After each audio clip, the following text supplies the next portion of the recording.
Hello everyone, welcome to our channel Shiksha Vani. I am रिया। सो आज हम start करेंगे क्लास 11th का first chapter living world. Class 11th NCERT का first chapter है living world. But क्योंकि class 11th और 12th की जो बायोलॉजी है वो दो पार्ट्स में डिवाइडेड है, that is zoology and botany. तो ये जो चैप्टर है ना लिविंग वर्ल्ड, ये बॉटनी का पार्ट है।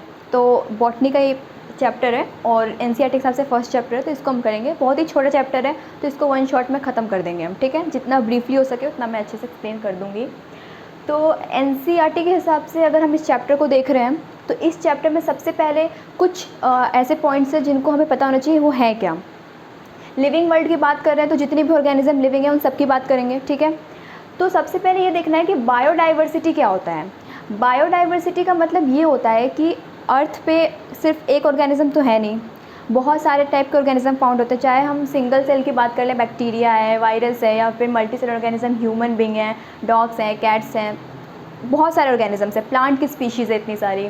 तो ये सारे जो ऑर्गेनिज्म है इनमें बहुत ज़्यादा डाइवर्सिटी है, कोई एक टाइप का नहीं है, और हर स्पीशीज़ की अलग अलग वेराइटीज़ हैं। तो जितनी भी डाइवर्सिटी फाउंड हो रही है अर्थ पे, जितने सारे लिविंग ऑर्गेनिज्म है, वो बायोडाइवर्सिटी को रेफ़र करते हैं। तो different types of life forms present on the earth refer to the biodiversity. जितने भी टाइप के लाइफ फॉर्म्स हमें अर्थ पे फाउंड मिल रही है वो सारे क्या होंगे? बायोडाइवर्सिटी के अंदर आएंगे, उन्हीं को बायोडाइवर्सिटी कह रहे हैं। अब इतने सारे ऑर्गेनिज्म हैं, ठीक है, तो उनमें say about 1.7 to 1.8 million species जो हैं वो नोन है, मतलब जिनको हम जानते हैं, जिनको डिस्क्राइब कर चुके हैं, जिनकी नेमिंग कर चुके हैं, जिनके बारे में मतलब आइडिया है कि ये ऑर्गेनिज्म एग्जिस्ट करते हैं और इनके फीचर्स क्या हैं। तो ये 1.7 टू 1.8 मिलियन स्पीशीज़ हैं। बाकी और ऐसे स्पीशीज़ हैं जिन पे काम चल रही है, जिनको अभी फाइंड करना है, डिस्क्राइब करना है, बट जो नोन है उनका डाटा ये है, एनसीईआरटी के हिसाब से ये डाटा है, ठीक है। 1.7 टू 1.8 मिलियन स्पीशीज़ नोन है। तो बायोडाइवर्सिटी ये हो गया। देन द नेक्स्ट टर्म जो है वो है नोमेनक्लेचर। नोमेनक्लेचर क्या होता है? अब ऑर्गेनिज्म को फाइंड किया हमने, ठीक है, कोई नया ऑर्गेनिज्म मिला, कोई नई स्पीशीज़ मिल गई हमें, किसी भी टाइप की नई नई वैरायटी मिल गई ऑर्गेनिज्म की। तो अब हमें उसको नेम तो देना होगा ना, कि उसको कैसे जानेंगे। अब बाकी जो पीपल हैं उनको कैसे पता लगेगा? तो उस पर्टिकुलर ऑर्गेनिज्म को कोई नेम देना होगा। तो वो जो सिस्टम है नेमिंग का, उसको कहते हैं नोमेनक्लेचर। अच्छा, नोमेनक्लेचर में क्या होता है? जैसे मैंने बात की एक मैंगो की, ठीक है, तो इंग्लिश में मैंगो बोल दिया, हिंदी में आम बोल दिया। अब गुजरात में उसको किसी और नाम से बुला रहे हैं, बंगाल में किसी और नाम से बुला रहे हैं, इंडिया के बाहर गए तो कोई और नाम है उसका। तो मतलब हर रीजन में एक ही ऑर्गेनिज्म का इतना सारा नाम है, ठीक है। तो अगर आप यहाँ नॉर्थ इंडिया का कोई आदमी जो है वो बंगाल चला जाए या साउथ इंडिया चला जाए, तो वो अपने लैंग्वेज में अगर मैंगो ही बोल रहे हैं बट उसे समझ नहीं आएगा। तो नोमेनक्लेचर का ये फ़ायदा है कि नोमेनक्लेचर में हर ऑर्गेनिज्म को एक साइंटिफिक नेम दे देते हैं। अब उस साइंटिफिक नेम का फ़ायदा ये है कि आप कहीं भी चले जाओ ऑल ओवर वर्ल्ड, उसका साइंटिफिक नेम चेंज नहीं होगा, वो एक ही है। फॉर एग्जांपल अगर मैंगो की बात करें तो मैंगो का साइंटिफिक नेम है मैंजीफेरा इंडिका। आप मैंजीफेरा इंडिका बोल रहे हो, इसका मतलब मैंगो। कहीं भी बोलो, इंडिया में बोलो, इंडिया के बाहर बोलो, तो ये इसका फ़ायदा है नोमेनक्लेचर का, कि ऑर्गेनिज्म को एक पर्टिकुलर साइंटिफिक नेम प्रोवाइड हो जाता है। तो नोमेनक्लेचर क्या है? System of naming of living organism so that it is known by a same name all over the world. पूरे दुनिया में उसको एक ही नाम से जान सकें। नोमेनक्लेचर हो गया। अब एक और टर्म है बाइनोमियल नोमेनक्लेचर। क्या होता है? नोमेनक्लेचर बता दिया, नेमिंग का सिस्टम है।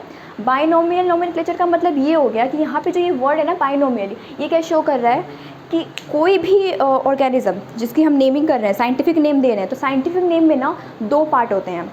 एक होता है जेनरिक नेम और एक होता है स्पेसिफिक एपिथेट। दो कंपोनेंट्स हैं, ठीक है।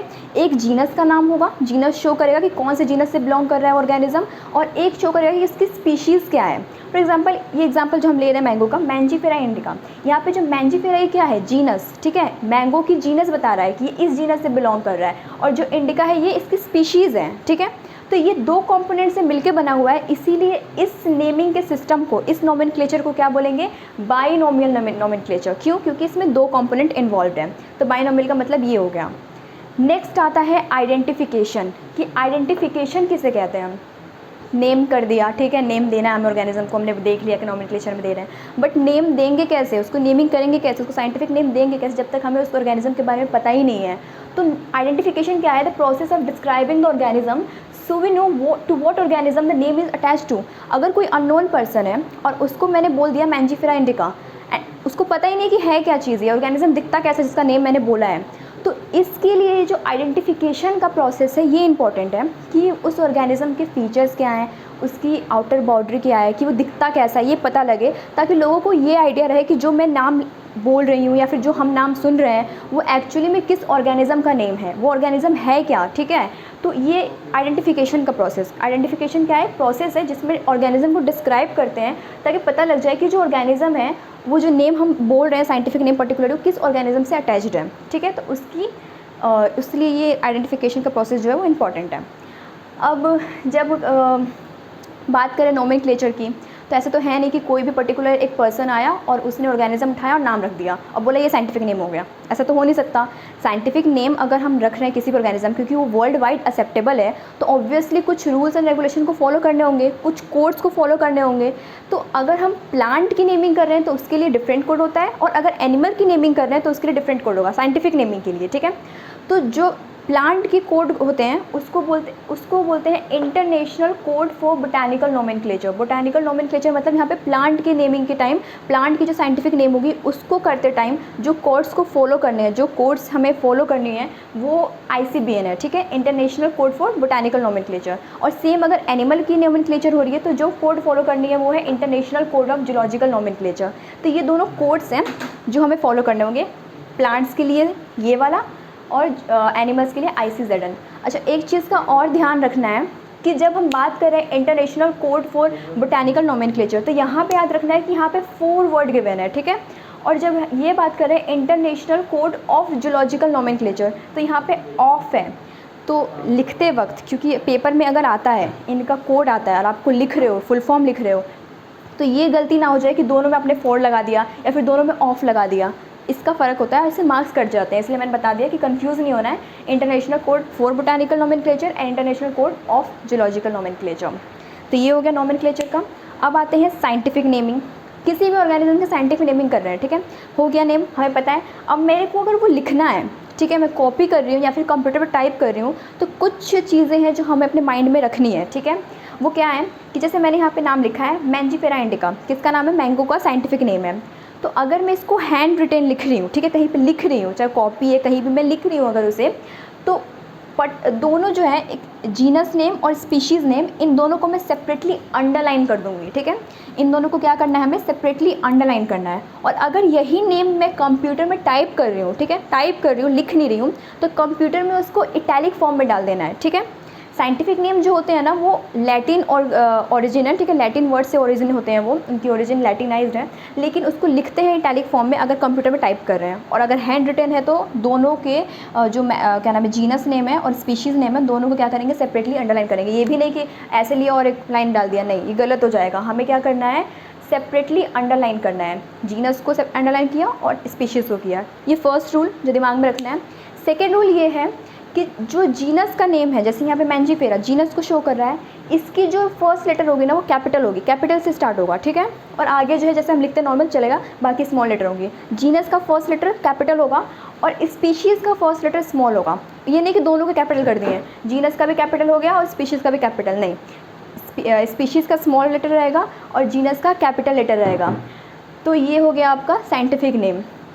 तो प्रॉपर साइंटिफिक नेम लिखने का ये तरीका है। ठीक, so the next topic is classification. So classification is the process by which anything is grouped into convenient category based on easily observable characters. Classification क्या होता है कि जो ऑर्गेनिजम्स हैं, ठीक है, इतने सारे ऑर्गेनिजम्स हैं, तो उनको एक कैटेगरी में तो डाल नहीं सकते हम, ठीक है, एक साथ तो उनको नहीं रख सकते हैं। तो क्या करते हैं कि उनको डिफरेंट कैटेगरीज में उनकी कन्वीनियंस के हिसाब से ग्रुप कर देते हैं। ठीक है, जैसे कुछ ऑर्गेनिजम्स हैं उनके अंदर सिमिलर कैरेक्टर्स दिख गए हमें, तो उनको अलग ग्रुप में डाल दिया। कुछ दिख गए हैं उनसे अलग, तो उनके लिए अलग ग्रुप बना दिया। तो उनकी कन्वीनियंस के हिसाब से उनको डिफरेंट ग्रुप में कैटेगराइज करने के प्रोसेस को हम क्लासिफिकेशन कहते हैं। और क्लासिफिकेशन में जो मेन ले रहे हैं, ठीक है, जिसको बेस ले रहे हैं क्लासिफिकेशन का, वो है इजीली ऑब्जर्वेबल कैरेक्टर्स, मतलब कि जिसको मॉर्फोलॉजी भी कह सकते हैं। ठीक है, मॉर्फोलॉजी भी यूज़ करते हैं इसके लिए। जो कैरेक्टर्स हमें इजीली ऑब्जर्व हो रहे हैं, ठीक है, हम जीन्स वगैरह पे नहीं गए हैं इसमें क्लासिफिकेशन में कि अंदर क्या है। अभी हम क्या कर रहे हैं कि बाहर से जितने भी कैरेक्टर हमें ऑब्जर्वेबल हैं उनको देखकर ही हमने क्या किया, उनको क्लासीफाई कर दिया। जैसे मोड ऑफ न्यूट्रिशन हो गया, मोड ऑफ रिप्रोडक्शन हो गया, उनकी फाइलोजेनेटिक रिलेशनशिप क्या है, तो ये सब चीज़ देखते हुए उनका cellular level of organization, classification है या फिर टिश्यू है, ऑर्गन पे है या फिर ऑर्गन सिस्टम पे है।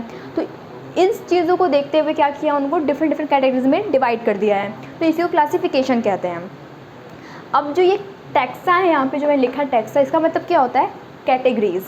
हमने क्लासिफिकेशन किया तो क्लासिफिकेशन में क्या हुआ, डिफरेंट डिफरेंट कैटेगरीज बनी होंगी ना, एक कैटेगरी तो होगी नहीं, डिफरेंट कैटेगरीज बनी होंगी। तो वो जितने भी कैटेगरीज हैं उन्हीं का नाम है टैक्सा, उन्हीं को टैक्सा कहते हैं, जितनी भी कैटेगरीज हैं, ठीक है। अब टैक्सोनॉमी क्या होता है, taxonomy is the process of classifying organism into different Texas, ठीक है। टैक्सोनॉमी में क्या होता है कि ये प्रोसेस है जिसमें ऑर्गेनिज्म को क्लासीफाई करते हैं डिफरेंट टैक्सास में, ठीक है। टैक्सा हमने बना दी, कैटेगरीज बना दी, और उसको अब हमने क्या किया, उसमें ऑर्गेनिजम्स डाल दिए, तो इसी प्रोसेस को हम क्या बोलेंगे, टैक्सोनॉमी। तो टैक्सोनॉमी क्या हुआ, process of classifying organism into different taxa, that is category, ठीक है। तो क्लासिफिकेशन, टैक्सा और टैक्सोनॉमी क्या है, एक दूसरे से कनेक्टेड है। तो ये 3 चीज़ हो गए। अब आते हैं सिस्टमैटिक्स पे। सिस्टमैटिक्स को थोड़ा समझना इसलिए इंपॉर्टेंट है क्योंकि अब हम ऑर्गेनिज्म को डिवाइड कर रहे हैं, ठीक है, कैटेगरीज में डाल रहे हैं, हमने टैक्सा बना दिया उसमें डाल रहे हैं, लेकिन हमें उनके बीच के रिलेशन में तो पता होना चाहिए ना। अब मैंने बोल दिया कि ह्यूमन बींग स्पीशीज़ है एक, होमो सैपियंस, वो तो अलग हो गया, ठीक है, ह्यूमन बींग अलग एक स्पीशीज़ है, लेकिन मुझे अगर ह्यूमन बींग को किसी और ऑर्गेनिज्म के साथ ग्रुप करना है, फॉर एग्जांपल मैंने बोल दिया चिंपैंजी, गोरिल्ला, इनके साथ मुझे ग्रुप करना है, तो किसी बेस पे तो मैं ग्रुप करूँगी ना उनको, कि मैंने डाल दिया पर मेरे को पता ही नहीं क्यों डाला है, उनमें क्या सिमिलैरिटीज़ हैं। तो इसके लिए मुझे उनके बीच में जो कॉमन रिलेशनशिप है, कॉमन जो उनके बीच में बिहेवियर है या फिर जो भी उनका ऑब्जर्वेबल कैरेक्टर्स है, अगर वो कॉमन होंगे, मुझे पता होगा कि हाँ ये चीज़ कॉमन है, तभी तो मैं ग्रुप करूँगी उनको। तो सिस्टमैटिक क्या होता है, branch of study that deals with the relationship among different kinds of organism. तो सिस्टमैटिक क्या है, वही है कि ये क्या करेगा, डिफरेंट टाइप के ऑर्गेनिजम्स हैं, उनके बीच में क्या रिलेशनशिप है उससे डील करता है। ये एक ब्रांच ऑफ स्टडी है, ठीक है। तो ये क्या डील करता है कि डिफरेंट टाइप्स ऑफ ऑर्गेनिजम्स हैं, उनके बीच में क्या रिलेशनशिप है।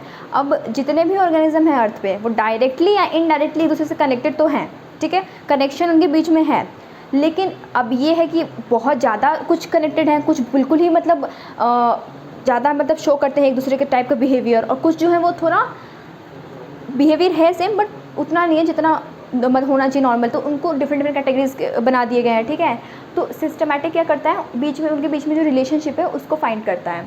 अच्छा, सिस्टमैटिक में क्या क्या आते हैं, क्या इंक्लूड करता है, आइडेंटिफिकेशन, क्लासिफिकेशन और नोमेनक्लेचर, ठीक है। आइडेंटिफिकेशन बताया मैंने आपको, क्लासिफिकेशन भी बता दिया, नोमेनक्लेचर क्या होता है भी बता दिया है। तो ये तीनों चीज़ कहाँ पे, किसके अंदर है, सिस्टमैटिक के अंदर है, ठीक है।